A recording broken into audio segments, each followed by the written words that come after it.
Hey, what's up? Today I was supposed to be dropping an amazing interview that I was really excited about sharing with you on the Healthy Project podcast. Uh, but today I just can't do it. I personally can't sit here and put out that episode today and pretend like everything is normal when it's not. When people have been murdered and when families in Minnesota are grieving and when our neighbors are terrified. Now, I am going to be honest with you. I don't know what the right words are here. Um, I've started this recording a couple times already because every time I open my mouth, it feels just insufficient. It feels like, how do you even talk about this? Like, how do you find the words when ICE agents killed people in Minnesota? But here's the thing.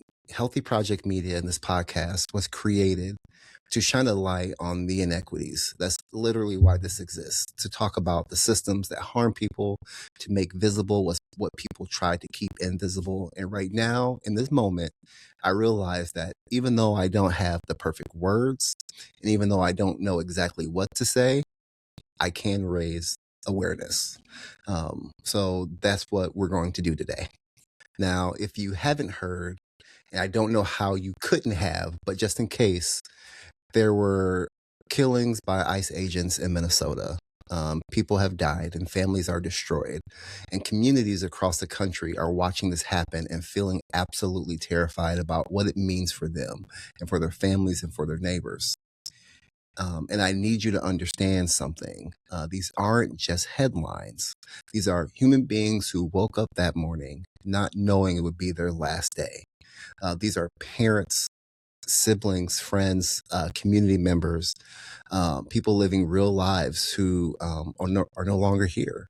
And I've been sitting with this feeling since the news broke, this heavy, like sick feeling.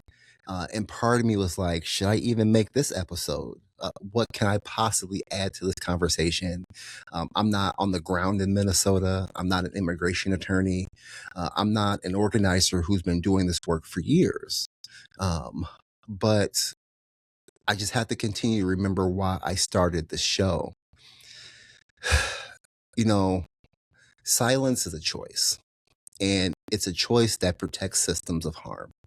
And when we don't talk about these things, when we say it's too political or I don't know enough or someone else will cover it, trust me, I've been that guy, we're making a choice to let these systems continue unchecked. So yeah, I don't have all the answers. I'm probably going to stumble through some of this, but we're going to talk about it anyway. Now, here's what I do know. Immigration enforcement in this country has always been violent. That's not new, but what we're seeing right now is an escalation, and we need to name it for what it is. When agents show up to people's homes, to their workplaces, and to their communities with weapons drawn, that is state violence. When people die during these operations, that is not an unfortunate accident. That is a predictable outcome of a system designed to terrorize. And I keep seeing people online trying to justify this, trying to find reasons why it's okay, uh, trying to say, well, they shouldn't have been here illegally or they should have just complied. And I need you to hear me when I say this. No human being deserves to die because of their documentation status. No buts, period. That's a fact. I also know that right now, there are undocumented people listening to this who are scared. There are mixed status families who don't know if they're safe. There are people who are looking at their neighbors differently, wondering who they can trust. And if that's you, I just want you to know that I see you and I'm sorry that this is happening. And I want you to know that there are people fighting for you and organizing for you and showing up for you. Now, to everyone listening, especially, if you're not directly impacted by this, I need you to get uncomfortable right now because it's really easy to scroll past this news. It's easy to think, oh, that's terrible, and then go on about your day. And it's easy to feel sad for a minute and then move on to the next thing. But we can't do that. We have to stay with this discomfort for a little bit. We have to let it change us. We have to let it move us to action. So here's what I'm asking you to do. First, educate yourself. Learn about what's actually happening, not just the headlines, but the context, the history of immigration enforcement in this country, and the communities most impacted, the organizations doing the work. Second, find the mutual aid funds and the organizations supporting impacted communities in Minnesota and wherever you are. If you have money, give it. If you have time, volunteer. If you have a platform, use it. Now, third, check on your people. If you know someone who might be impacted by this, reach out. Let them know you're there. Ask what they need and then actually show up. And fourth, we have to continue to organize. We have to continue to build community. We have to create networks of support and solidarity that are stronger than the systems of harm. And look, like I know this is heavy and I know it's scary and I know it feels overwhelming, but we don't get to look away. The people of Minnesota don't get to look away from their grief.